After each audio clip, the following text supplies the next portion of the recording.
Olá, equipe de Cálculo 3. Nessa videoaula vamos ilustrar uma situação que pode acontecer na aplicação do método dos coeficientes a determinar. Vamos nessa?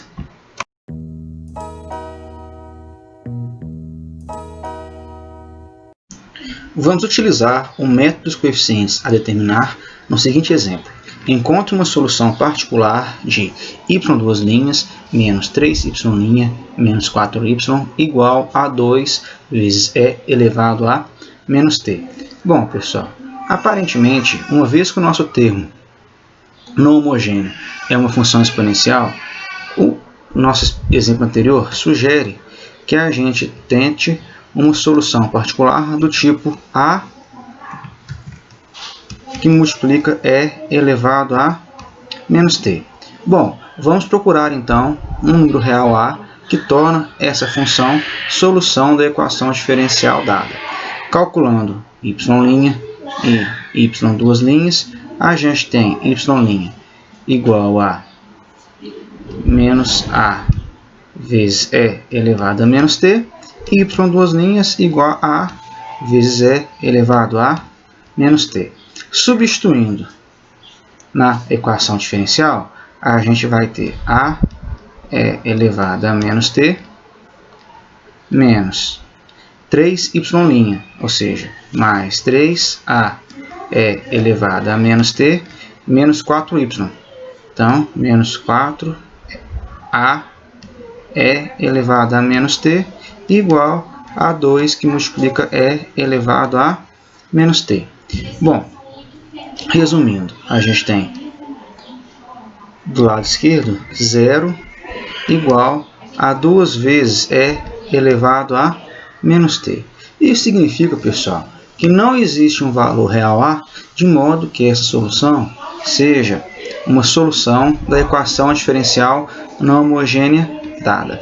Se a gente pensar um pouco, pessoal, a equação homogênea associada a essa equação é a equação y2' menos 3y' menos 4y igual a 0, que por sua vez possui equação característica igual a r ao quadrado menos 3r menos 4 igual a 0, com delta valendo 25, e as raízes nesse caso são r1 igual a 4 e r2 igual a menos 1.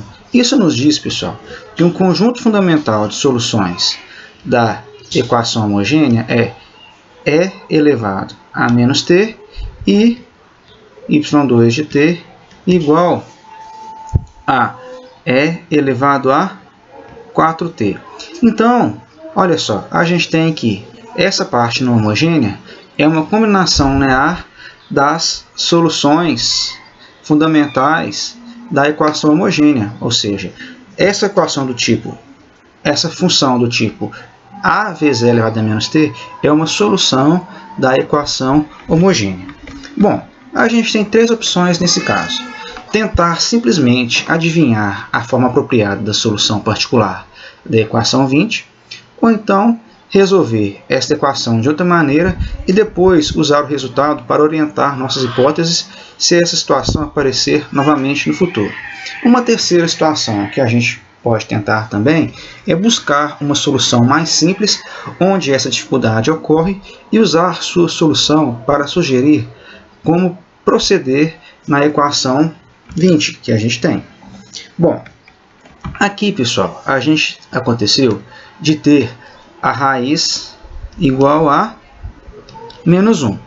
Bom, se a gente reescreve uma equação característica mais simples que possui menos 1 como raiz, seria a equação r mais 1 igual a 0, que por sua vez, essa equação característica pode ser associada à equação diferencial y' mais y igual a 0. Bom, aqui a gente tem uma equação homogênea, mas se a gente pega uma equação não homogênea, a gente teria o seguinte, olha, y' mais y igual a e elevado a menos t. Essa equação, embora seja mais simples, ela possui a mesma característica que a equação que a gente quer resolver. No entanto, essa equação é uma equação diferencial linear de primeira ordem que a gente sabe resolver, por exemplo, pelo método dos fatores integrantes, que a gente multiplica tudo por função μ aqui, correto? E a gente vai ter que aqui vai aparecer μ', ou seja, se a gente tem μ' igual a μ, basicamente o que a gente tem é que μ de t é igual a e elevado a t. Isso quer dizer que a derivada de e elevado a t vezes y é igual a e elevado a menos t vezes e elevado a t. Ou seja, quando eu derivo desse lado, eu vou chegar igual a 1. Se eu integro os dois lados, então a gente vai ter e elevado a t igual a elevado a t, y igual a t mais uma constante de integração. Ou seja, a gente tem que a solução geral dessa equação linear de primeira ordem é y de t igual a t que multiplica e elevado a menos t mais c que multiplica e elevado a menos t. Bom, pessoal, o que eu quero chamar a atenção aqui? Que aqui, além de aparecer a função e elevado a menos t, apareceu aqui uma função do tipo t que multiplica e elevado a menos t. Isso, então, sugere a gente que a gente pode tentar multiplicar aquela função anteriormente por t. E é o que a gente vai tentar, olha. Vamos lá. Em vez de tentarmos agora y igual a vezes e elevado a menos t, a gente vai tentar agora uma função particular y de t igual a t e elevado a menos t. Bom, calculando novamente y' e y2', a gente tem que é igual a que multiplica e elevado a menos t que multiplica t menos 2. Substituindo agora, então, y2', y' e y na equação diferencial não homogênea, a gente tem que a é elevado a menos t que multiplica t menos 2 menos 3 que multiplica a é elevado a menos t que multiplica 1 menos t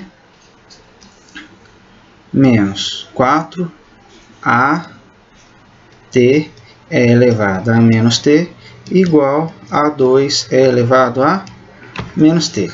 Dividindo todo mundo aqui por e elevado a menos t, o que a gente vai ter é exatamente o seguinte, olha. At menos 2a menos 3a mais 3at menos 4at igual a 2. Bom, juntando os termos correspondentes, a gente tem at, 4at, vai cancelar esse 3at com esse, ou seja, a gente vai ter então que a é igual a menos 2 sobre 5. E, portanto, uma solução particular da equação diferencial não homogênea dada é y de t igual a menos 2 sobre 5 t que multiplica e elevado a menos t. Bom, pessoal, nesse exemplo a gente precisou multiplicar a função por t apenas uma vez. No entanto, sempre que a função não homogênea aqui for uma solução da equação homogênea associada, a gente vai multiplicar por t quantas vezes for necessário. Se aqui por t não for suficiente, multiplicaríamos por t ao quadrado, t ao cubo e assim até a gente encontrar uma solução particular da equação não homogênea.